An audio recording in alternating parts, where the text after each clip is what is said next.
കടന്നു പോകുമ്പോൾ വായനക്കാരെ സംബന്ധിച്ചുള്ള ഏറ്റവും വലിയ വെല്ലുവിളി പുസ്തകങ്ങളുടെ ധാരാളിത്തമാണ്. ദിനംപ്രതി എന്നോണം വർദ്ധിച്ചു വരുന്ന വലിയ കണക്കിനു മുന്നിൽ അന്താളിച്ചു നിൽക്കുകയാണ് ഇന്ന് വായനാലോകം. ആ വലിയ പുസ്തക സമ്പത്തിനിടയിൽ നിന്നും ഏറ്റവും മികച്ചവ കണ്ടെത്തുക എന്നത് ഒരു വലിയ വെല്ലുവിളിയാണെന്ന കാര്യത്തിൽ സംശയമില്ല. 21-ാം നൂറ്റാണ്ട് ആരംഭിച്ച് 25 വർഷങ്ങൾ പിന്നിടുമ്പോൾ പുതിയ ആഖ്യാന ശൈലികളും ധീരമായ ശബ്ദങ്ങളും ഇടം പങ്കിടുന്ന 2025-ന്റെ സാഹിത്യ ലോകത്തേക്കുള്ള ഒരു ചെറു സഞ്ചാരം.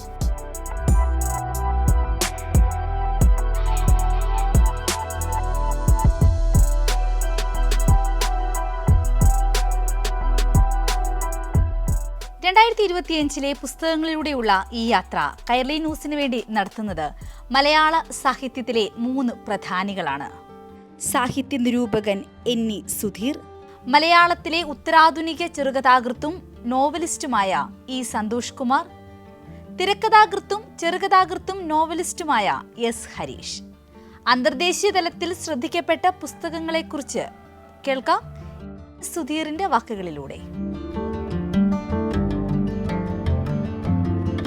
കഴിഞ്ഞ വർഷം ഞാൻ എൻ്റെ വായനയിൽ വളർന്നു വന്ന ചില പുസ്തകങ്ങളെക്കുറിച്ചാണ് ഞാൻ പറയാൻ പോകുന്നത്. എനിക്ക് ഏറ്റവും ആദ്യം പറയണമെന്ന് തോന്നിയത് ഇന്ത്യയെക്കുറിച്ചുള്ളൊരു പുസ്തകമാണ്. ഓഡ്രി ട്രഷ്കെ എന്ന് പറയുന്ന വളരെ പ്രസിദ്ധയായ ഒരു പണ്ഡിതയാണ്.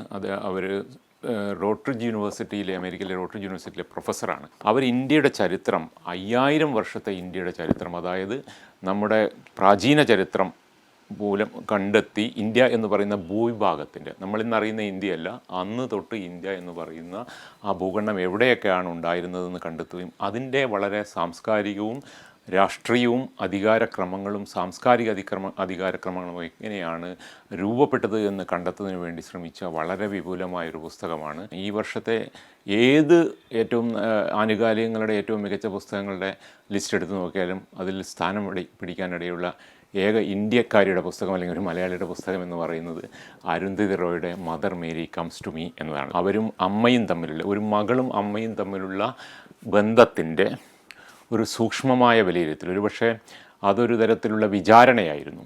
ആ രീതിയിലാണ് ഇതിനെ ലോകം വായിക്കുന്നത്.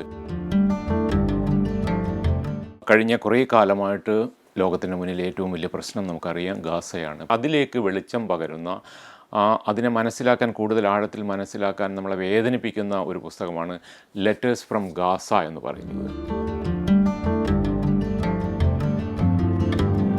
കഴിഞ്ഞ വർഷം ഇറങ്ങിയതിൽ ഏറ്റവും സംതൃപ്തി തരുന്ന, ഏറ്റവും വിപുലമായ ഒരു ചരിത്രമാണ്, ക്യാപിറ്റലിസത്തിൻ്റെ ഒരു ചരിത്രമാണ് capitalism and it's critics, A battle of ideas in the modern world.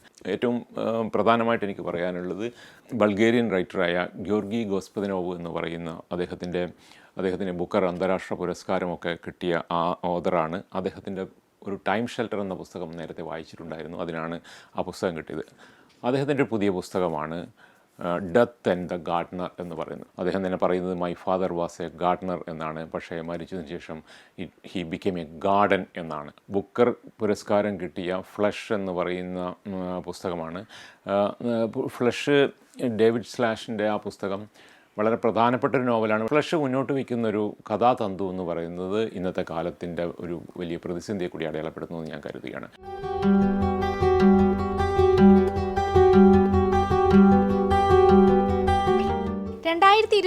മലയാള സാഹിത്യ ലോകവും ഏറെ സമ്പന്നമായിരുന്നു. സാഹിത്യത്തിന്റെ അതിപ്രസരമില്ലാത്ത ഫിക്ഷനുകളും ജീവിതത്തിന്റെ പച്ചയായ ആവിഷ്കാരങ്ങൾ പകർത്തിവെച്ച നോൺ ഫിക്ഷനുകളാലും സജീവമായ 2025. നോക്കാം മലയാളത്തിന്റെ പ്രിയ എഴുത്തുകാരൻ S ഹരീഷിന്റെ 2025 വായനാനുഭവം. ഈ വർഷം ധാരാളം പുസ്തകങ്ങൾ ഇറങ്ങിയ വർഷമാണ് മലയാളത്തിൽ. ആദ്യമായിട്ട് നോൺ ഫിക്ഷൻ്റെ കാര്യം പറയുകയാണെങ്കിൽ ക്യാമറാമാൻ വേണു സാർ എഴുതിയ ചിലർ ചിലപ്പോൾ എന്ന് പറയുന്ന അദ്ദേഹത്തിന് ഓർമ്മക്കുറിപ്പുകളുണ്ട്. അത് വളരെ മനോഹരമായൊരു പുസ്തകമാണ്. DC ബുക്സാണ് ഇറക്കിയത്. ഞാൻ പ്രധാനമായിട്ടും വായിച്ചതിൽ എനിക്ക് ഇഷ്ടപ്പെട്ട ഒരു 3 പേര് പറയാം. ഒന്ന് പ്രിയ ജോസഫിൻ്റെ മാണിയും ഇന്ദിരാഗാന്ധി എന്ന് പറയുന്ന സമാഹാരം. വളരെ വ്യത്യസ്തമായ ഭാഷയൊക്കെയുള്ളൊരു നല്ല പുസ്തകമാണ്. DP അഭിജിത്ത് എന്ന് പറയുന്ന പുതിയ എഴുത്തുകാരൻ്റെ ബ്ലഡ് റെവല്യൂഷൻ എന്ന് പറയുന്ന മനോഹരമായ കഥാസമാഹാരം ഈ വർഷത്തിൽ എനിക്ക് ഇഷ്ടപ്പെട്ട ഒരു സമാഹാരമാണ്. P സുരേഷിൻ്റെ മറതി എന്ന് പറയുന്ന നോവലുണ്ട്. അത് മലബാറിലെ ഒരു ഗ്രാമത്തിൽ നിന്നുകൊണ്ട് ഇന്ത്യൻ സ്വാതന്ത്ര്യ സമരത്തിൻ്റെ കഥ പറയുന്ന വ്യത്യസ്തമായ ഒരു പുസ്തകമാണ്. അതുപോലെ റങ്കൂൺ സ്രാപ്പ്, ജലീലിയോ എന്ന് പറയുന്ന ആളുടെ റങ്കൂൺ സ്രാപ്പ് എന്ന് പറയുന്ന നോവലുണ്ട്. അത് ഈ റോഹിംഗ്യൻ അഭയാർത്ഥികളുടെ കഥ ഒരു കേരളീയ പരിസരം കൂടി ഉൾപ്പെടുത്തി പറയുന്ന ഒരു നല്ല കൃതിയാണത്.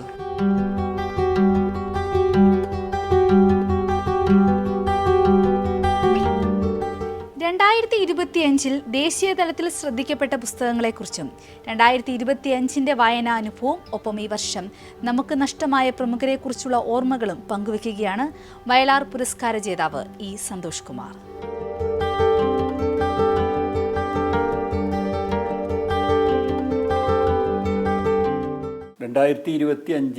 നഷ്ടങ്ങളെ പറ്റി പറഞ്ഞ് തുടങ്ങാമെന്ന് തോന്നുന്നു. ഒരുപക്ഷെ ഗബ്രിയേൽ ഗാർഷ്യ മാർക്കേസിന് ശേഷം മലയാളി ഏറ്റവും അധികം സ്നേഹിച്ചിരുന്ന ലാറ്റിൻ അമേരിക്കൻ എഴുത്തുകാരൻ മറിയ ബർഗാസ് യോസയുടെ മരണമാണ് 2025 സാഹിത്യ ലോകത്ത് സംഭവിച്ച വലിയ ഒരു ആഘാതം. അദ്ദേഹം മലയാളത്തിന് പ്രിയപ്പെട്ട എഴുത്തുകാരായിരുന്നു. ചില പുസ്തകങ്ങളെങ്കിലും മലയാളത്തിലേക്ക് തർജ്ജമ ചെയ്തു വന്നിട്ടുണ്ട്. പെറൂവിയൻ നോവലിസ്റ്റായിട്ടുള്ള മറിയ ബർഗാസ് യോസ ആദ്യകാലത്ത് പെറുവിയൻ സംസ്കാരത്തെയും ദേശത്തെയും ഒക്കെ പറ്റിയാണ് എഴുതിയിരുന്നെങ്കിലും പിന്നീട് അദ്ദേഹം വളരെ വിസ്തൃതമാക്കി തൻ്റെ പ്രമേയങ്ങൾ മാറ്റുകയും ലോകത്തിലുള്ള മിക്കവാറും എല്ലാ ഭൂഖണ്ഡത്തിലെയും ജീവിതം പശ്ചാത്തലമാക്കി രചനകൾ നിർവഹിക്കുകയും ചെയ്തു.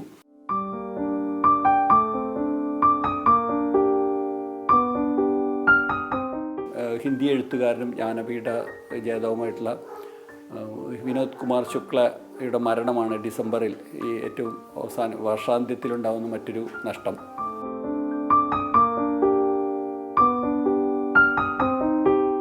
(2025) ഇൻ്റർനാഷണൽ ബുക്കർ പ്രൈസ് കിട്ടിയിട്ടുള്ള നമ്മുടെ തൊട്ട് അയൽപ്പക്കത്തുള്ള കന്നഡയിലെ എഴുത്തുകാരി ബാനു മുഷ്താഖിനാണ്. ബാനു മുഷ്താഖിൻ്റെ പുസ്തകം കഥകളുടെ ഒരു കളക്ഷൻ ദീപ ബഷ്തി തർജ്ജമ ചെയ്തിട്ട് ഹാർട്ട് ലാമ്പ് എന്ന പേരിൽ പ്രസിദ്ധീകരിക്കേണ്ട ഏതാനാണ് ഈ പ്രാവശ്യത്തെ ബുക്കർ പ്രൈസ് കിട്ടിയിട്ടുള്ളത്. അതുപോലെ തന്നെ 2025 ക്രോസ്വേഡ് പുരസ്കാരം മലയാളത്തിലേക്കാണ് വന്നത്. അത് നമുക്ക് പരിചിതമായ നിലം പൂത്തു മലർന്ന നാൾ എന്ന മനോജ് കുറൂരിൻ്റെ പുസ്തകമാണ്. മനോജ് കുറൂരിൻ്റെ പുസ്തകം ജയദേവിക തർജ്ജമ ചെയ്ത് ദ ഡേ ദ എർത്ത് ബ്ലൂംഡ് എന്ന് പറയുന്ന പേരിൽ തർജ്ജമ ചെയ്തിരുന്നു. അതിനാണ് ഈ പ്രാവശ്യത്തെ ക്രോസ്വേഡ് പുരസ്കാരം. തീർച്ചയായിട്ടും മലയാളത്തിന് അഭിമാനിക്കാവുന്ന ഒരു നേട്ടമാണ്. വസുധേന്ദ്ര എന്ന കന്നഡ എഴുത്തുകാരനായിട്ടുള്ള വസുധേന്ദ്രയുടെ തേജോ തുംഗഭദ്ര എന്ന കന്നഡ നോവൽ നേരിട്ട് കന്നഡയിൽ നിന്ന് ജയഗോപാലകൃഷ്ണൻ തർജ്ജമ ചെയ്യുകയും അത് മലയാളത്തിൽ DC ബുക്സ് പുറത്തിറക്കുകയും ചെയ്തിട്ടുണ്ട്. അത് രണ്ട് നദികളുടെ കഥയാണ്. പോർച്ചുഗലിലുള്ള തേജോ, അതുപോലെ തന്നെ വിജയനഗര സാമ്രാജ്യത്തിലെ നദിയായിട്ടുള്ള തുംഗഭദ്ര. ഈ രണ്ട് നദിക്കരയിലും ഉണ്ടാകുന്ന അല്ലെങ്കിൽ പുഷ്പിക്കുന്ന പ്രണയത്തിൻ്റെ വ്യത്യസ്ത പ്രണയങ്ങളുടെ അകമ്പടിയോടുകൂടി ഒരു ചരിത്ര പശ്ചാത്തലത്തിൻ്റെ കഥ പറയുകയാണ് അതിൽ.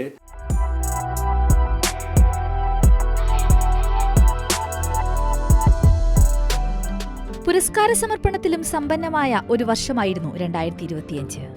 എഴുത്തച്ഛൻ പുരസ്കാരം ലഭിച്ച KG ശങ്കരപ്പിള്ളയും വയലാർ രാമവർമ്മ സാഹിത്യ പുരസ്കാരം സ്വന്തമാക്കിയ ഇ സന്തോഷ് കുമാറും കേരള സാഹിത്യ അക്കാദമി പുരസ്കാരങ്ങൾ സ്വന്തമാക്കിയ GR ഇന്ദുഗോപനും അനിതാ തമ്പിയുമൊക്കെ മലയാളത്തിന്റെ അഭിമാന നക്ഷത്രങ്ങളായി. കേന്ദ്ര സാഹിത്യ അക്കാദമി പുരസ്കാരം സ്വന്തമാക്കിയ അഖിൽ P ധർമ്മജനും ശ്രീജിത്ത് മുത്തേടത്തും ഇന്ത്യൻ സാഹിത്യത്തിന്റെ മുന്നിലും മലയാളത്തിന്റെ പ്രതീകങ്ങളായി തലയുയർത്തി നിന്ന വർഷമാണ് 2025.